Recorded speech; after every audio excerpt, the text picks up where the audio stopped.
RTI Live News. Ask for right. Welcome to RTI Live News.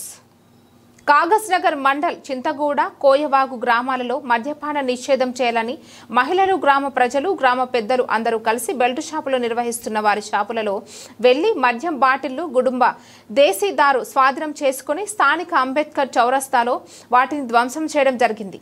ఈ కార్యక్రమంలో తెలంగాణ మాలి సంక్షేమ సంఘం రాష్ట్ర అధ్యక్షులు లెందుగురే శ్యామ్ రావు గారు మాట్లాడుతూ గ్రామంలో మద్యం ఏరులై పారుతోంది అని గల్లీకో దుకాణం ఏర్పాటు చేసుకుని అసాంఘిక కార్యక్రమాలు పెరిగిపోతున్నాయని ధ్వజమెత్తారు. చింతగూడ మరియు కోయవాగు గ్రామాలలో నివసించే కుటుంబాలు వీధిన పడుతున్నాయి.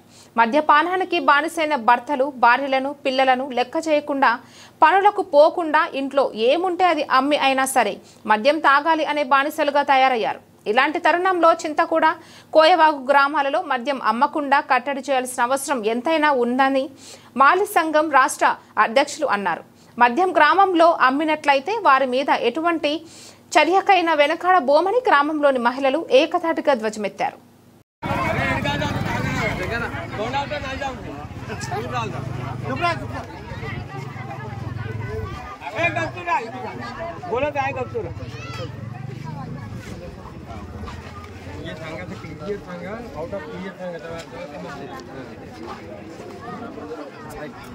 ఈరోజు సిర్పూర్ నియోజకవర్గంలోని కాగజ్ మండల్ చింతగూడ కోయవాగు గ్రామం లోపల రావడం జరిగింది. ఇక్కడ చూసినట్లయితే చింతగూడ కోయవాగు బలగల 3 గ్రామాలు కలిసి సుమారు 6 నుంచి 7 వేల జనాభా ఉంటుంది. మరి అందరూ కూలీ నాలు చేసుకొని బతికేటోళ్ళు చిన్నకారు సన్నకారు రైతులు ఎవరు కూడా కరోడ్పత్తులు లేరు, లక్షాధికారులు ఎవరు కూడా 10 ఎకరాల 5 ఎకరాల భూమి లేదు. అందరూ కూలి పని చేస్తేనే రెక్కాడితే కానీ డొక్క నీళ్ళని కట్టిక పేదలు ఊరు ఏదంటే మా కోయవాగు చింతగూడ గ్రామం. కోయవాగు గ్రామంలో అయితే అసలు రెవెన్యూ లేదు. ఇక్కడ ఎటువంటి ఆధారాలు లేవు. కూలి పని చేసే బతకాలే. ఆ కూలికి పోతే 200, 300 నుంచి 500 రూపాయలు సంపాదిస్తారు.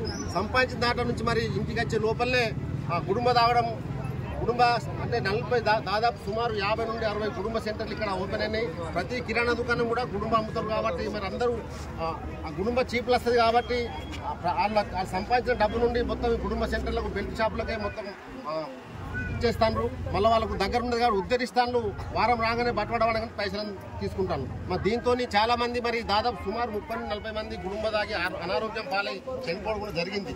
మరి దీంతో ఇటువంటి ఎఫెక్ట్ ఉంది కదంటే మరి వాళ్ళు ఎవరైతే కూలి పని చేసే భక్తుల్లో వాళ్ళు పిల్లలను సరిగా తిండి తీసుకెళ్లేని పరిస్థితి, వాళ్ళకి సరైన బట్టలు తీసుకెళ్లేని పరిస్థితి, వాళ్ళకు చదివించలేని పరిస్థితి, అందరూ వాళ్ళ యొక్క జీవితాన్ని నాశనం అయిపోతున్నాయి ఇక్కడ కుటుంబం అమ్మడం వల్ల. దాని కొరకు మరి 3 రోజుల క్రితం గ్రామస్తులందరూ మహిళలందరూ ఐకమత్యమై మరి ఇక్కడ నుంచి ర్యాలీగా ఎక్సైజ్ ఆఫీస్ కాడికి పోయి ఎక్సైజ్ అధికారులు కూడా వినతిపత్రం ఇచ్చి అయ్యా దయచేసి మా ఊర్లో కుటుంబాన్ని బెల్షం బంద్ చేయండి, లేకపోతే మేమందరం చనిపోయే పరిస్థితులను మాకు తిండి దొరకలేదు, మాకు బట్ట లేదు, మాకు ఇల్లు లేదు, అందరూ అనారోగ్యం పాలై వాళ్ళకు వైద్యం అందించలేక పిల్లలను చదివించలేక పుస్తకాలు కొనలేక బట్టలు కొనలేక మా పరిస్థితి దీనంగా ఉందని చెప్పేసి మరి ఎక్సైజ్ అధికారులకు నిర్ణయించుకోవడం జరిగింది. కానీ ఇప్పటికి 3 రోజులు అయింది. ఇప్పటి వరకు కూడా మరి ఎక్సైజ్ అధికారులు వచ్చి ఇక్కడ ఎటువంటి చెకింగ్ చేస్తలేరు, ఇక్కడ దర్యాప్తు జరుపుతలేరు, ఒక్కరి మీద కూడా కేసు కాలేదు. మరి ఇప్పుడు వీళ్ళందరూ ప్రతి ఇంటింటి తిరిగి మహిళలు ఈ రోజు మరి ఆదివారం కాబట్టి ఈ రోజు ఎక్కువ మంది కుటుంబ తాగుతారు, బట్టబాటు దొరుకుతుంది కాబట్టి ఇంకెక్కువ తాగుతారు కాబట్టి మరి ఊరు మొత్తం తిరుగుతాయి. ఇక్కడ బీరు బాటలు, కుటుంబ బాటలు, చీప్ లిక్కరు అన్ని దొరుకుతాయి. చూడొచ్చు దీన్ని.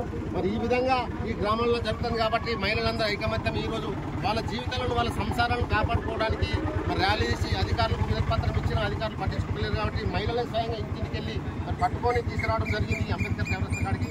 కాబట్టి వీళ్ళ మహిళ చింతగూడ కోయవాగు బలగల గ్రామాల తరపున ఒకటే కోరుకుంటున్నాం, దయచేసి ఎక్సైజ్ అధికారులు ఇకనైనా కానీ మా గ్రామానికి వచ్చి గ్రామంలో బందోబస్తు పెట్టించి కుటుంబం అమ్మకుండా విచ్చలవిడిగా బెల్ట్ షాపులను మందులు ఇవ్వకుండా చూసి మా మహిళలను మా నిరుద్యోగులను మా పిల్లలను అందరినీ కాపాడాలని కోరుకుంటున్నాం. ఇదే లేకపోతే గిట్ట ఈ ఉద్యమాన్ని ఇక్కడితోనే ఆపకుండా మరి రాష్ట్ర వ్యాప్తంగా కూడా ఈ ఉద్యమం రూపొందిస్తాం. దానికి ప్రతి ఒక్కరు సహకరించాలి అధికారులందరినీ కోరుకుంటూ ఇంకోసారి మీరు అధికారులు దయచేసి ఎవరైతే అమ్ముతారో వాళ్ళ మీద కేసులు చేయకుంటే స్వయంగా మహిళలే రేపటి నుంచి మహిళలే బెల్ట్ షాపులలో పోయి ఆ గుండె తీసి బయట పారేసి మరి మీకు అప్పచెప్తారు. అప్పుడే మీరు కేసులు పెడతారు చూద్దాం. కాబట్టి ఇంకోసారి మనం మహిళల పరంగా కోరుకుంటున్నాం, దయచేసి ఎక్సైజ్ అధికారులు ఈ రోజు ఎవరెవరైతే మందు దొరుకుతుందో వాళ్ళ మీద కూడా కేసులు పెట్టుండి కుటుంబం అమ్మకుండా చూడాలని మేము ఈ మహిళల తరపు నుంచి కోరుకుంటున్నాం. లేకపోతే బీఆర్ఎస్ పార్టీ తరఫున పెద్ద మొత్తంలో ఉద్యమం చేసి ఈ బెల్ట్ షాపులు కుటుంబం అమ్మకుండా చూసుకుంటామని తెలియజేసుకుంటాం.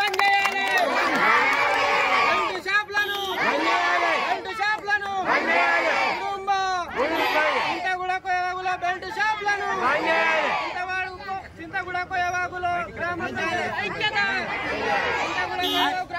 ఐక్యత